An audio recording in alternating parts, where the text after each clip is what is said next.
Hello everyone, there are going to be two of us helping you out today in this autumn leaf painting do's and don'ts video. One is a true beginner and the other one is more advanced. My son Andy is going to demonstrate his take on painting a leaf as the beginner because this is only his second time handling watercolors since our first do's and don'ts. I'll link the first one here and in the description if you want to watch it later. So with this process and mine side by side and my insight, you're going to learn a lot of tips and techniques today that you can apply to your own watercolor leaf paintings. Hi, I'm Françoise, and on this channel, expect to find helpful videos and tutorials for watercolor, oil pastel, gouache, and more.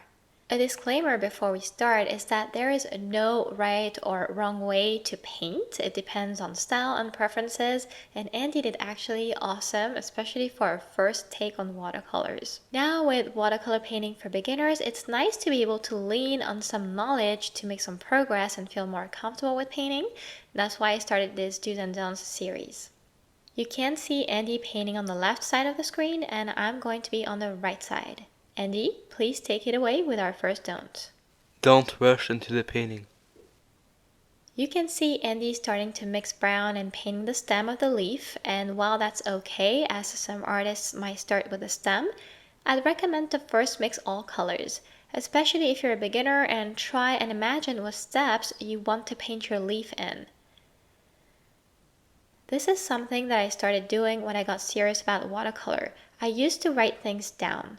And to this day, I still do it, mentally now. And I mean, I never start painting without having at least a rough idea of the colors I'm going to use, what I'm going to start with, and what techniques I'm going to use. I know this is hard to do when you're a total beginner, and for now, what I suggest you can improve on, if you're not already doing it, is to mix the colors first so it's out of the way and you don't have to worry about that while painting.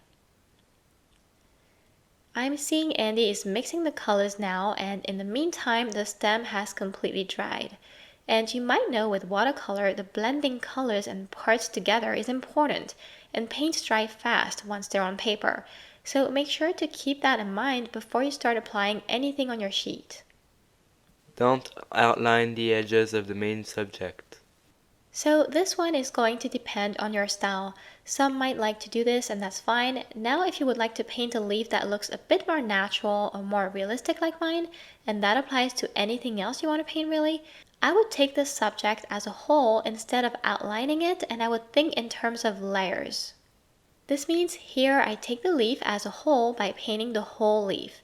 That is also why I drew a simple sketch before, so all was left to do was to paint the shape. To recap, draw a simple sketch, mix colors you think you'll use, and start by filling out that shape with paint.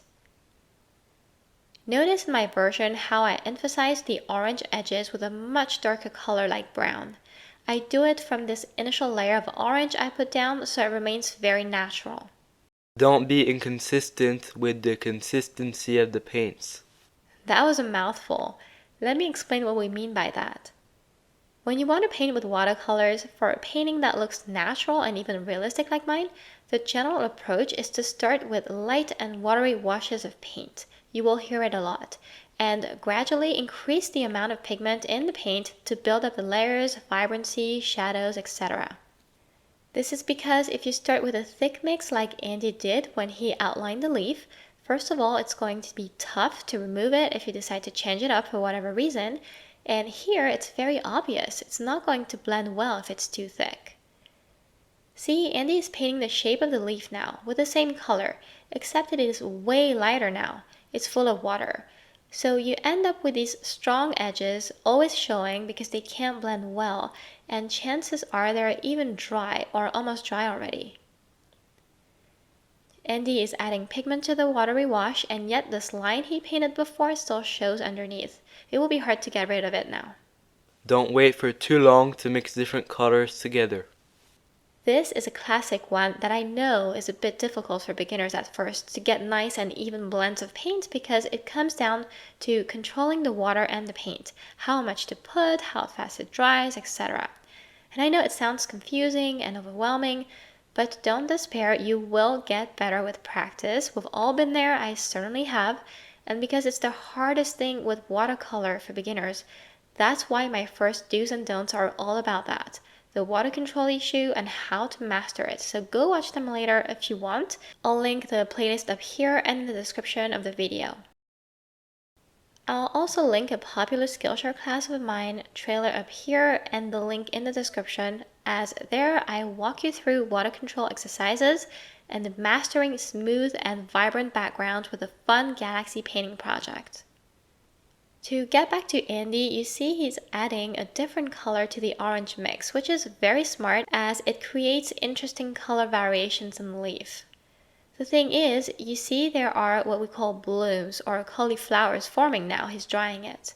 And this is because, and I get into explaining this a lot deeper in the videos I linked a minute ago, the paint he added contained more water than the one on paper. The mixes he used might have been the same in terms of how much water there was in them, but I'm guessing from looking at it that the original orange wash he applied has been drying, now sitting on paper. It's not as wet anymore, and now he's adding more water with the fresh mix, and that extra water pushes the drying paints away, causing those blooms you see. And that's why, and it's something every watercolor artist has to deal with, and we know how to do it with practice. When you want two or more colors to blend in together really smoothly, you want to either apply them all very quickly so the first doesn't have time to dry, or if the first has been applied a bit ago, it is probably already drying even if it's not obvious. So you want to make sure the next mixes you add in are a bit thicker with paint so it blends without causing a bloom. And naturally, if the paper looks like it's not even that wet anymore, the best option is to wait it out and start fresh with a new layer later. Let me know in the comments if this is helping you and if this makes sense. Don't use the wrong paintbrush. I could have brought this one up since the start, as since painting the stem and contouring the leaf, Andy hasn't changed paintbrushes. The problem with this, if you take a look, is the specific paintbrush is awesome for small details, but not so much to cover more ground. You could paint using any paintbrush, but using the right size for what you're painting helps tremendously. You can see I opted for the same type of paintbrush to layer like he's doing here, except it's a bigger size and I can get the job done so much faster. And again, being faster helps as you can blend colors more easily if you're fast, as they won't have time to dry much. When dealing with the size of a paintbrush, I don't look at numbers ever. I just look at what is the size of what I want to paint, and then I select my paintbrush based on that. Don't be afraid to be bold with colors. You can see that Andy is using different shades of yellow, orange, and brown, but they're pretty close in terms of how they look, so it's not adding much interest and contrast to this leaf, even though the reference photo shows a leaf that's quite plain too. As creatives, we have power. We can make colors look nicer by exaggerating them a bit, and we can make anything pop by adding strong shadows.